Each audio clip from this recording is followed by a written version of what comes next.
Carl, we're eager to hear from you and welcome you with open hearts and minds.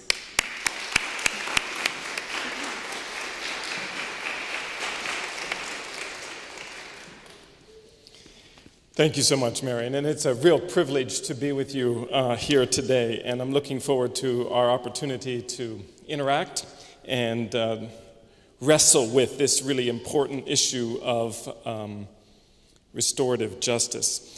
But before I launch into that, just to say thank you, Reginald, for just getting us attuned to our role in this process of justice. And not only attuned, but challenged to think about it. And I was thinking about this verse, which I love so well.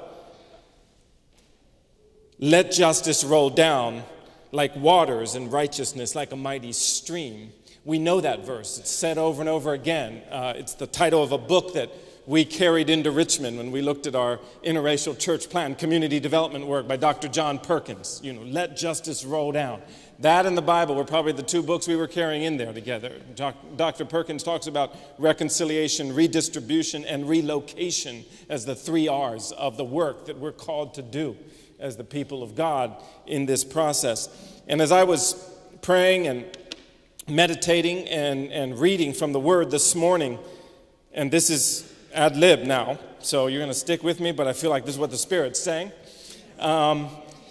Elisha, I've been studying in Elisha's life and work, and I came across this brief bit. I've read it before, but hadn't thought about it for a while. This is in 2 Kings chapter 2, verse 19 to 21. Then the men of the city, this is after Elijah had been taken up into heaven and Elisha was now in his stead. The men of the city said to Elisha, behold, now the situation of this city is pleasant. Coming off of the field in Africa for 16 years, coming back to the United States, I could say, this place is pleasant. But the water is bad, and the land is unfruitful. Elisha said, bring me a new jar and put salt in it. So they brought it to him, and he went out to the spring of water and threw salt in it and said, thus says the Lord, I have purified these waters. There shall not be from there death or unfruitfulness any longer. When I think about streams of justice rolling down, unfortunately, our current justice system is bad water and has brought us to a place of unfruitfulness. In fact, I would go on to say it is starting to implode, which is why I think we're here and why I think the theme of restorative justice was chosen to begin with. We are beginning to see the system, the wheels come off of the system. Some of us have been seeing it for a while, but it's coming into popular purview. We've got Michelle Alexander writing the book, The New Jim Crow, which I think is a seminal piece at a time such as this. And what Michelle's doing is exposing the system and why this system, as Reginald so carefully reminded us, has disproportionately affected people of color in this nation. And that's only one issue. There are many others. This bad water has led to an unfruitfulness, and this is why I'm spurred on. I'm fired up by restorative justice. And this is why I take every opportunity I can while teaching full-time to try to get out and spread the word. I believe in it. I have felt its power. I have seen its application not only in the criminal justice system, but in post-war reconstruction processes. And I believe, this is sort of a technical title up here, Restorative Justice, a conceptual framework for a new approach to justice. Leave that aside. I'd rather have called this Doing Justice God's Way. Because I think restorative justice is really God's heart. And one of the reasons I teach it academically is because it merges with my call to the ministry. What is this thing, justice? You know, we've been taught it's administration of the law. It's a signing out awards and punishments. It's fairness, conforming to the allowed or agreed upon rules or legal criminal codes. But there's another definition, even in the Merriam-Webster dictionary, that says justice is righteousness. Qualities that constitute what is correct, just, proper, or honorable. And I don't need to tell, many of you would know this already, but for those who don't, in Hebrew, tzedek, the word tzedek is what we translate into justice, and it means right ways. And it's the same word used for righteousness. So justice and righteousness in the Hebrew have the same root word. It's used over 700 times in the scriptures. In the New Testament, the word for justice means right relationships. I like that, right ways and right relationships.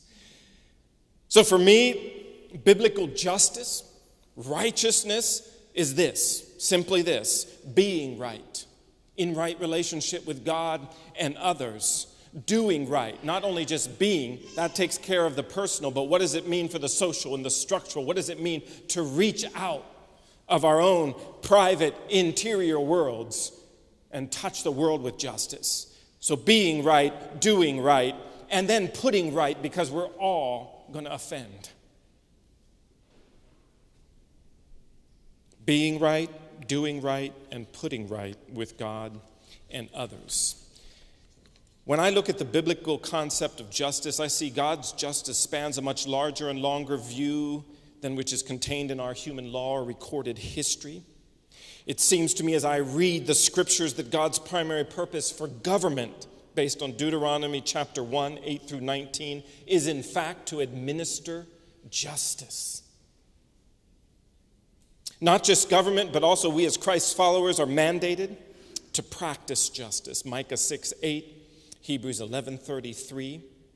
And when we look at justice, we see a God whose heart is full of justice, a God who expresses a profound interest in social and economic justice. When I say social, God, the law of the Old Testament speaks to the protection of orphans, the security for widows, care for poor and vulnerable, advocacy for the oppressed. When I talk about economic justice, God speaks through the prophets and through the writers of the scripture about the concept of jubilee for the land and for slaves. Why is it that we see so little writing in the church about jubilee?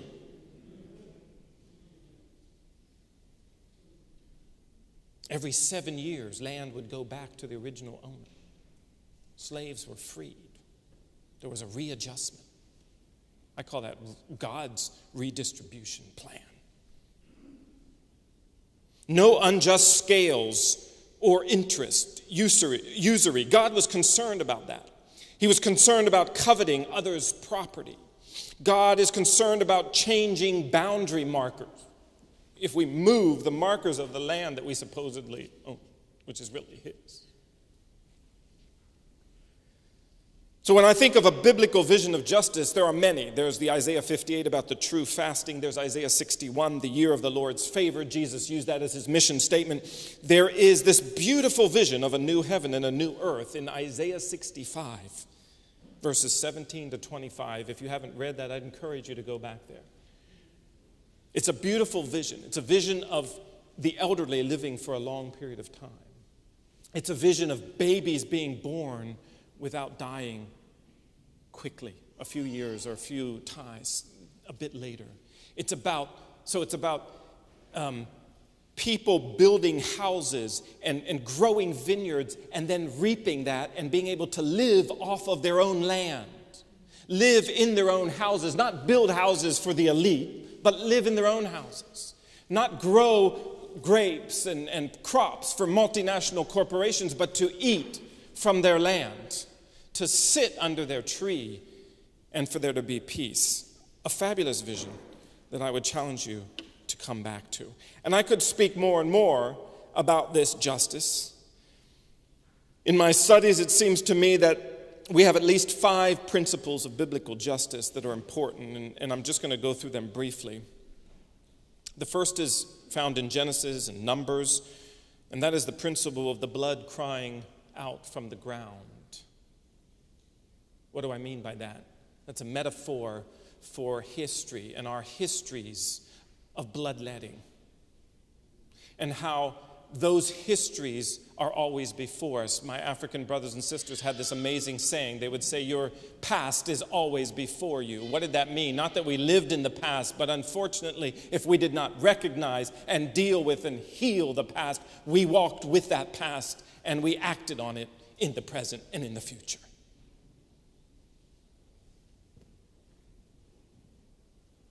The second principle is reaping and sowing. We reap what we sow. There's just this seems to be this motion, this cycle in the universe that God's put into place, that what we do for good or for evil comes back. It bites back. Third, there's the principle of giving account, where the scripture talks about we will give account either in this life or in the life to come. Fourth principle is vengeance is the Lord's, something we have forgotten. God is ultimately the one that wants to bring justice. We too often take over that position and try to enact justice ourselves. And finally, in the New Testament, I believe Jesus preached this principle, and that is we overcome evil with good. Now, you might say, what does that have to do with justice? Well, in fact, that's a form of justice. When we pray for, pay back good for evil, we are setting right a kind of scales that God understands and that God blesses and that God works through. So doing justice God's way. I'm going to try to weave in a bit of what I understand from the scriptures as well as what I understand from the movement of restorative justice as we're beginning to work with it, and as I believe it's moving into a new dimension across this country and across the world. When it comes to administering justice, we're missing a word in there. I'm not sure what happened to it. It should say, beyond there be dragons.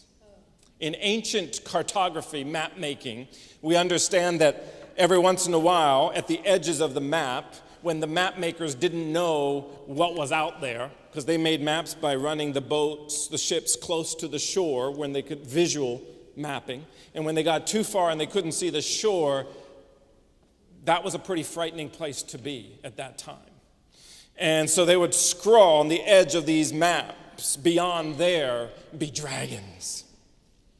For some of us who've been working in justice and the administration of justice, I don't know how many of you have been doing that. Sometimes it feels that way.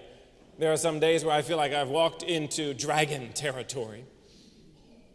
It's scary, it's tough, and it'll eat you up. But this is our challenge.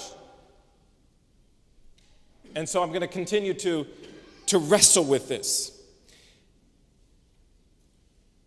David got himself into some hot water with justice. I don't know how many of you have ever heard of Saul's concubine, Rizpah. Well, this is a story about Rizpah.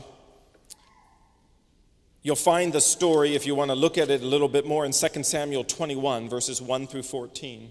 There was famine on the land of Israel for 3 years. David called and inquired on the Lord. The Lord said, the famine is here because Saul, before you, was killing the Gibeonites, who he had made a covenant not to kill when they took the promised land. So David pulled the Gibeonites in front of him, and David said, what do you want me to do to make justice in this situation from the legacy of Saul's killing? And they said, well, O king, we don't really want to tell you what to do. So you do whatever. And but the king turned it back on them again.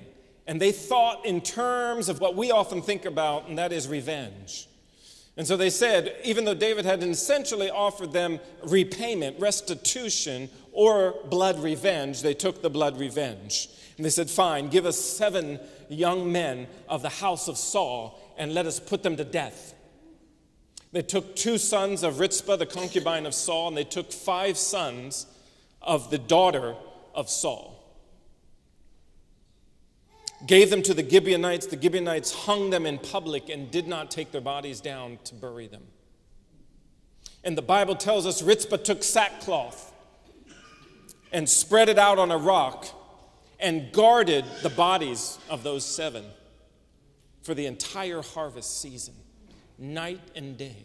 It says she chased away the birds during the day and the wild beasts at night. And the Bible tells us when the word got to David, he did an about-face. And not only did he go and collect their bodies to bury them and give them a proper burial, he went back into Philistine territory and renegotiated the remains of Saul and Jonathan, who had been left there in Philistine territory, and brought them back and buried them in Israel. And the Bible has these very interesting words that I want to focus on here a little bit. After that, verse 14, 2 little words. After that, God answered prayer on behalf of the land and lifted the famine. Now, some of us wish that after that would have been a lot more clear. That's part of the joy of working with a biblical text. God had a sense of humor. So we have a lot of opportunity to try to figure out what after that is when we talk about what was justice in this story. Traditionally, after that has been interpreted to mean once the blood revenge had been enacted, forgetting all of this sort of bit about Rizpah and the burying of the remains, then God lifted the famine. However, when one looks at it from another point of view, one begins to see that possibly Rizpah and all the activity around Rizpah had something to do with justice. And that after David turned, if you will, it doesn't say he repented, but turned and gave a proper burial and brought Saul and Jonathan back for justice purposes, for Rizpah's justice, God lifted the famine. We don't know. All we know is that what David did was 3 important things. He gave the 7 descendants of Saul a proper burial. He honored the dead, critical for justice. 2, in so doing, he restored Rizpah's honor and her dignity as a human being and her sons. He lifted the shame and the labeling that was on public display as she sat with the dead and protested this injustice. And thirdly, David addressed a historical harm by bringing back the remains of Saul and Jonathan to Israel. I had the privilege of being in Sierra Leone after the Civil War.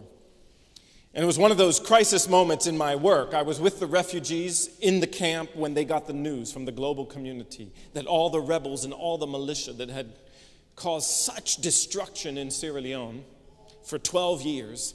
It was a hideous war. All war is hideous, but this one was particularly horrific. They used 4,500 child soldiers to fight their war between the ages of 7 and 15. 7 to 10,000 common citizens, not politicians, not military, not government, just civilians, had their arms and legs amputated in a campaign of terror. Rape and pillage and burning was just the commonplace for that war. And as I sat in the trauma with these beautiful refugees, I watched them hear the news that all of the militia, all of the rebel movements who had caused this destruction were given blanket amnesty. For those who don't know, blanket amnesty means as if nothing happened. Not accountable to the law, not accountable to a court, not accountable to say anything about the truth of what you did. And yet set free and asked to reintegrate back into society and asked to live beside the people that you may have killed their family members. I watched the refugees divide. There was a group, for obvious reasons, that became extremely emotional, frustrated and angry, and shook their fist, literally almost, with tears streaming down their eyes, saying, I'll kill any of those young boys that step back into my village after what they did to my family, to my parents, to my brothers, to my sisters. And I could feel the rage and I could feel the pain. And another group that literally closed down. I would say, their bodies spoke 1,000 words. And their heads went down and they shook their heads. And they said, what could we do? This is all we could do to have peace. And it was that night, one of the most frustrating times in my work, traveling and working with transitional justice and saying, how do we heal after war and after violence, that I cried out to God in my accommodations and said, what is this? Where is justice? Why am I doing this work? What I see is violent revenge, and I understand it, or apathy. And what I know is if we're going to rebuild Sierra Leone, we cannot rebuild it on revenge or apathy. History has told us that revenge will keep the cycle of violence going. Apathy tells us it lasts about a generation before the children and the grandchildren will pick up the conflict. And so I said, God, where are you? And where is justice here? And in many ways, that is when restorative justice, although I had studied it and worked with it for many, many years, dropped in my mind and in my heart. And God said, the Spirit said, restorative justice. And I said, but I've never done this at this level. What does that mean? And we went on a journey together. The refugees and many of us who are working with them. And that journey of restorative justice looks something like this. They realize they don't have the power to change the legal or the political ramifications of blanket amnesty. But what they did realize is that they had the spiritual, the cultural, and the social capital to change their villages and to change their communities when they go back after war. So we began to explore that tradition, the indigenous, the things that had been wiped out during the war as ways of healing and transforming and holding people accountable. They had it all there. It was a resource, a reserve in their culture, as in all of our cultures. And they began to see a vision to revive this. A vision that said, when these young boys come back into our village, we'll say, we know what you've done. And it's not as if you haven't done anything. What you've done is inhumane. It's not acceptable. But you are human. And we believe you can be transformed. And this is what we're going to ask you to do. We're not going to pretend this didn't happen. We're going to ask you to show us your change and your heart. And you're going to go through certain processes, socially, spiritually, culturally, rituals and processes that were meaningful and understandable within the worldview that they lived in, that were restorative, that said we can bring the dignity of your humanity back if you walk with us and if you work with us. And that's exactly what they did. And if anyone's following Sierra Leone, doesn't make the news very often, except for when Ebola rolls around. Since 2008, after a International Criminal Court and a Truth and Reconciliation Commission, both of which I would argue were ineffective in bringing true reconciliation to that country, the people on the ground started a genuine justice movement from the bottom up.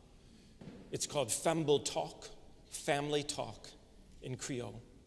And you can go online, Google it, and find out about it. It's an incredible movement. It's been going on since 2008, have reached 80 to 90,000 people have been involved. They're moving from villages to districts to territories across the country, literally spreading like wildfire. One of the centerpieces of their ritual is fire, a bonfire that they gather around as a community to do their healing work. My point being this: the International Criminal Court costs $300 to $400 million. Famble Talk has spent $1 million so far since 2008. The International Criminal Court tried 9 people. It took 4 years. Famble Talk has touched thousands and thousands of people on the ground. If we want to talk about that later, we can, but I'm not going to take the time now. So in order to talk about restorative justice, we need to reframe the debate. And here's how I like to reframe it. Justice is realized in human, relational context. It's embedded in relationship, not only in legal or court processes. Secondly, justice is attained through action. It's shown through a behavioral change, not only through legal theory or codes of law. And finally, justice is satisfied through restitution and rehabilitation, and much less so, except for in exceptional cases, from isolation or incapacitation. Now, I'll tease this out a little bit more here. One of the best definitions, it's a bit long, and I'm just going to read it so you can hear it, that I like, comes out of Suffolk University. Restorative justice is a broad term which encompasses a growing social movement to institutionalize peaceful approaches to harm, problem solving, and violations of legal and human rights. Rather than privileging the law, professionals, and the state, restorative resolutions engage those who are harmed, wrongdoers, and their affected communities in a search of solutions that promote repair, reconciliation, and the rebuilding of relationships. Restorative justice seeks to build partnerships, to reestablish mutual responsibility for constructive responses to wrongdoing with our communities. Restorative approaches seek a balanced approach to the needs of victim, wrongdoer, and the community through processes that preserve the safety and dignity of all. Restorative justice is not a new movement. Yes, it is in its contemporary form from the 1970s. It started in Canada and spread, and now it's across the globe. I would argue that it's much more than a social service, even though that's what it appears to have been and is often trained by for many decades. It is a movement, a justice movement globally. But it has historic origins in many of our indigenous traditions. And just at a glance, you can look through the First Nations people in Canada and in our own Native American populations. There were various applications of justice that had restorative components, and we're beginning to see and revitalize particularly the circles movement out of the First Nations people who have taught us a great deal about that. Ancient Israel, the Mosaic Law, although it doesn't appear always very restorative, it was an advance at least. It was moving past unbridled revenge and into contained revenge. An eye for an eye was actually containing revenge. It was a progress from the peoples around Israel at the time, who if I took your eye, you could come over and kill my family and burn my village down, and if you were strong enough and big enough to do that, then you won. There are the Code of Hammurabi during the time of Israel also. In Rome, there was various forms of restitution and reparation systems all through Europe in some of the ancient tribe groups there. New Zealand and Australia, the Maori tradition, the indigenous people in both of those areas carry a rich background in what's restorative justice. And then in Africa, Indaba, Gachacha, in Rwanda after the genocide. Fembo Talk, as I mentioned, in Sierra Leone, and there are many others, based on this concept of Ubuntu, this idea that my humanity is all wrapped up in your humanity. And if for some reason there was no one else in the world and I was left alone, I would lose my humanness. Afghanistan and Pakistan, there's a traditional process called Jirga. One of our graduates of our program is in fact working on that circle process and bringing it into the communities to work with issues of harm and violence in that arena.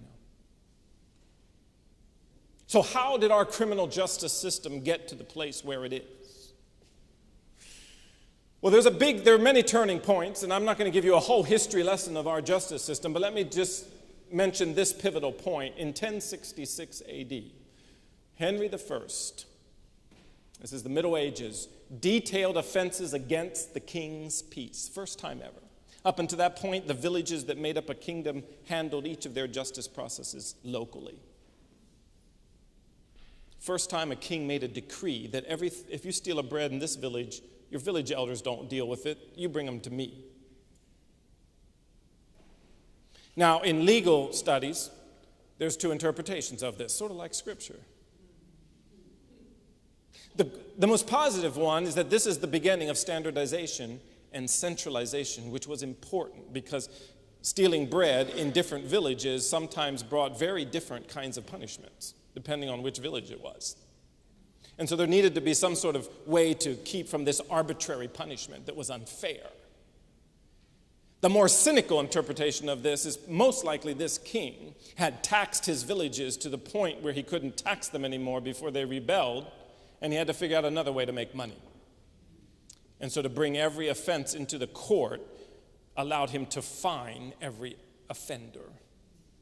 And the king's peace was also the king's wealth. We still debate what that meant. But in any case, this is what we're working with. We're working with a restorative versus a retributive system. And when I say retributive, that's our current system. Let me spell that out a little bit. The focus is primarily on the blame and guilt. Who did it? Who did what? It requires the infliction of pain. Punishment is an administration of isolation and punishment. And what we know is it results in a great deal of alienation for almost all the parties involved, the community, the victim, and the offender, but in very different ways. And a broken society, which is what we're reaping right now. This is the unfruitfulness that we're working with now. Restorative justice, and I beg your pardon, this is simplistic, it's too pure. This is what we do when we try to do comparisons. But restorative justice would say the focus moves from one person who did it and what did they do to establishing responsibility and obligation. There's a shift there, more than language. It's where is the responsibility for the harm that's been done? Who needs to take responsibility? It may be an individual, but it may be an individual and a family, or a community, or the state. It requires the use of bounded or limited shame. This is a controversial subject in our field. Some don't even want to use the word shame because of what it has caused in our society. And yet I've seen in many other parts of the world shame used very constructively. John Braithwaite talks about two kinds of shame, an isolating shame and an integrative shame. I'm talking about an integrative shame here. That is, we bring shame on ourselves often when we begin to understand what we've done. Accountability, responsibility brings a kind of shame that drives a change process. And that's integrative. The kind of shaming that we do in our current public system, which says you're a felon, and once you're a felon, you're always a felon. And when you get out, you won't get a job because you have to report that you're a felon. You have no access to government-subsidized housing. You have no access to food, government food.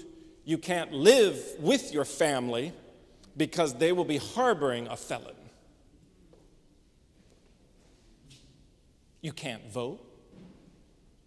We have taken the punitive aspect of our understanding of punishment to its fullest place.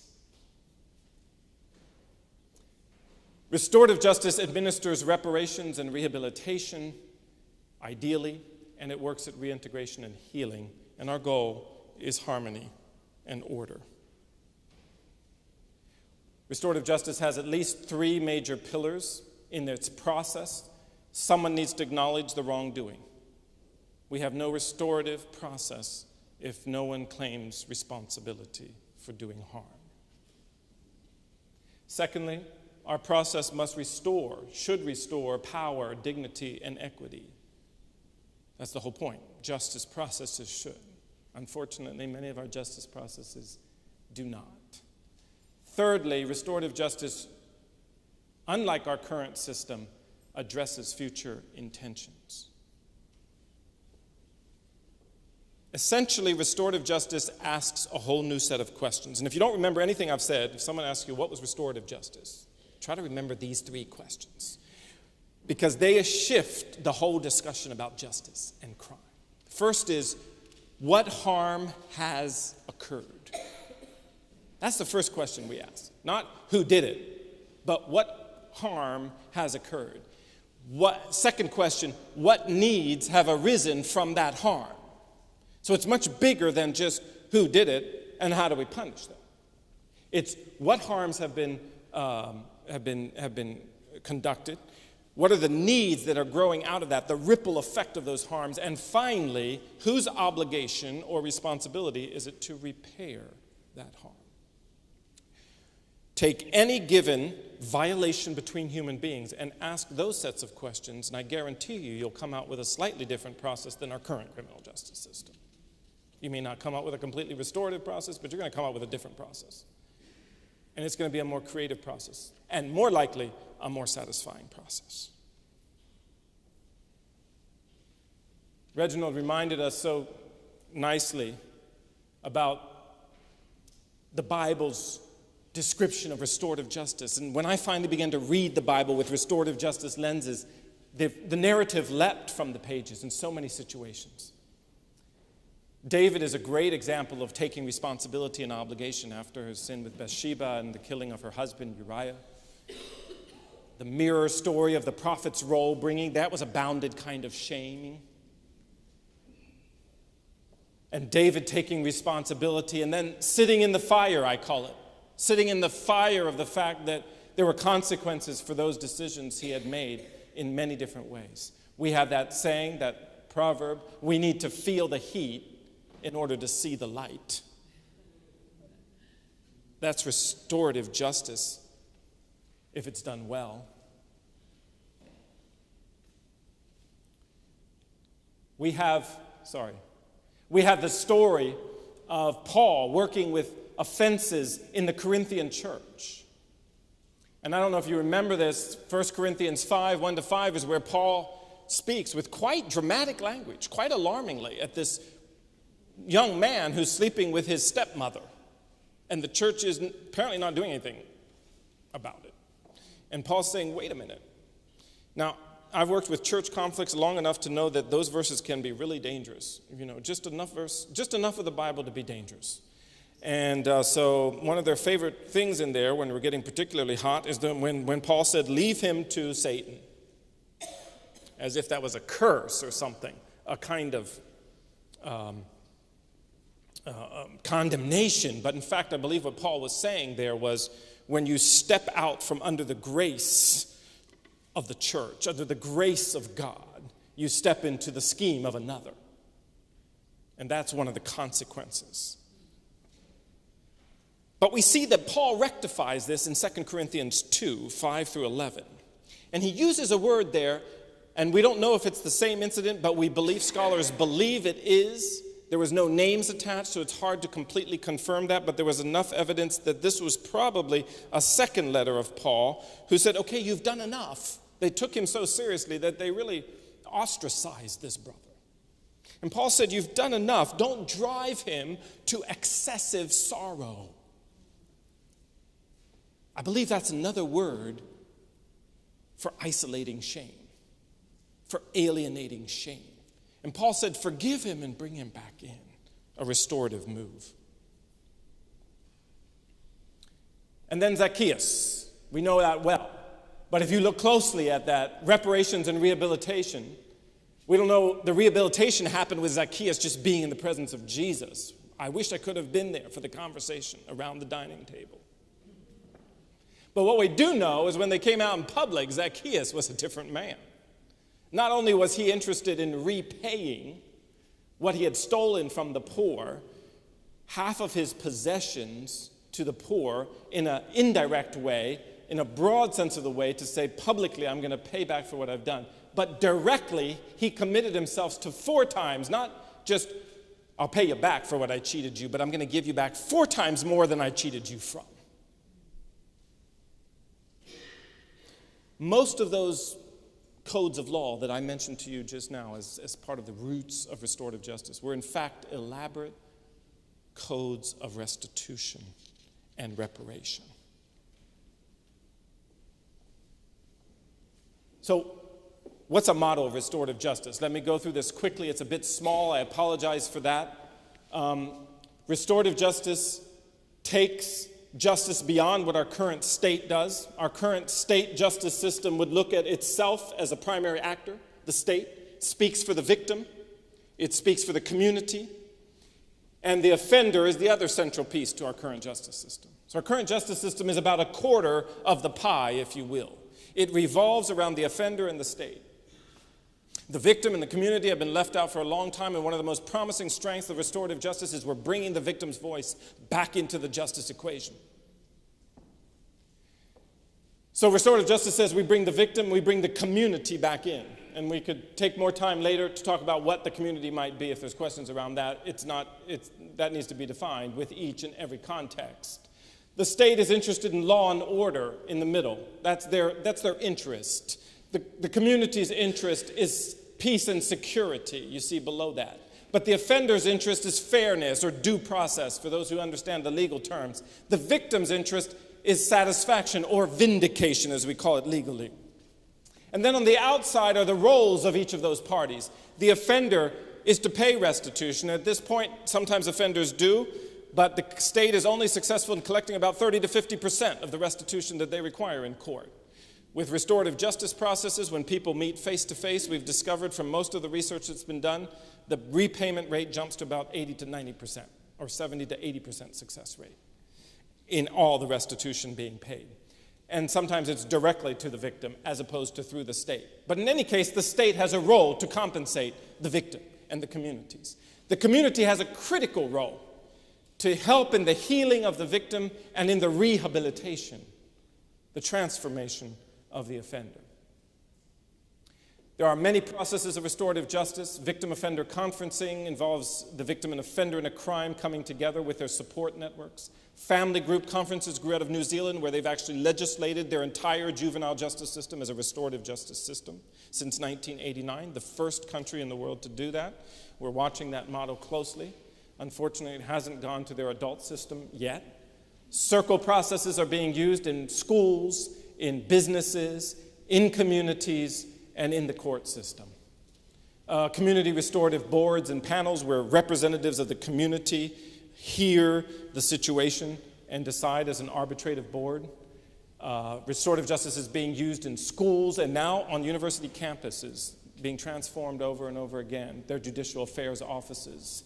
Circles of support and accountability as in the restorative justice process aimed at helping sex offenders as they try to reintegrate back into society. It's a much more intensive process. And then, as I've mentioned before, some of my work and interest around restorative applications at transitional and indigenous justice processes at a macro level in the process of post-war reconstruction.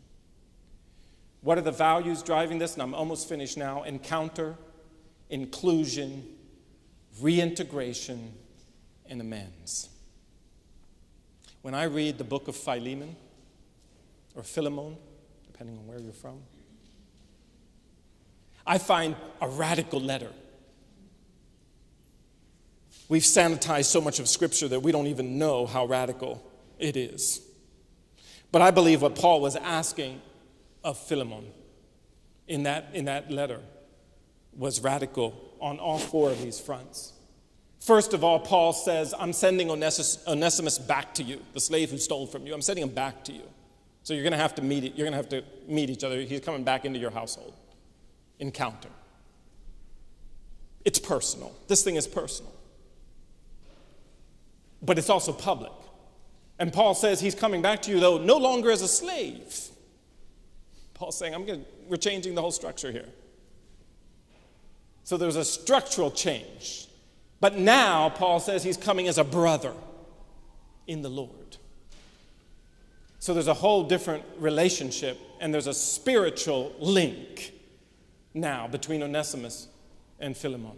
And finally, Paul says, if he owes you anything, I'll cover the debts, restitution, and reparations. The field is growing rapidly, and as I said, I think we're at a tipping point in restorative justice. We're moving at the place where it's now what I consider, as I said, a movement. We're struggling to continue to define the field because it is a relatively new field starting in the early 70s. But we are at our center at the point of even discussing in the next 2 or 3 years of having possibly a full master's in restorative justice, which is a challenge. We'll be the first if we get to that. Standardization issues are big. How much do we professionalize? How much do we standardize? And who has control over that standardization process? We know the mediation movement that swept across this country, which I believe was a genuine community effort to bring the conflicts of the community back into the hands of the people. In many places across this country, it was hijacked by the legal system. So that in Virginia, for instance, mediators have to get a signature of an attorney before the agreement can be ratified. We don't want that to happen with restorative justice. I believe restorative justice is bringing an intergenerational justice. I believe restorative justice is, with all of its faults and weaknesses, and I do believe there are some, I teach this, but for all of that, it is the most coherent, nonviolent justice alternative that we have to our current system. And therefore, it is something to pass on to the next generation. Our current system dwells on the past. What did someone do? And the present, how do we punish them? But there's very little space for the future. Restorative justice says, what do we want for the future? How do we want this relationship to look in the future? Restorative justice we're finding more and more overlay with trauma, what I call remembering without revenge, and those two fields are coming together. Restorative justice and social change and nonviolent strategic actions and movement, those are starting to see the overlap.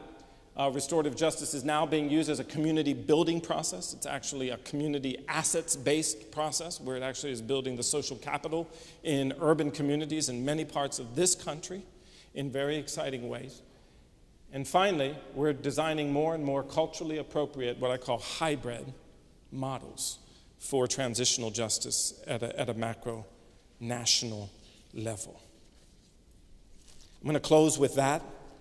This is what I hope will generate some questions and some conversation now. Thank you very much for your time and your attention, and I look forward to our interaction.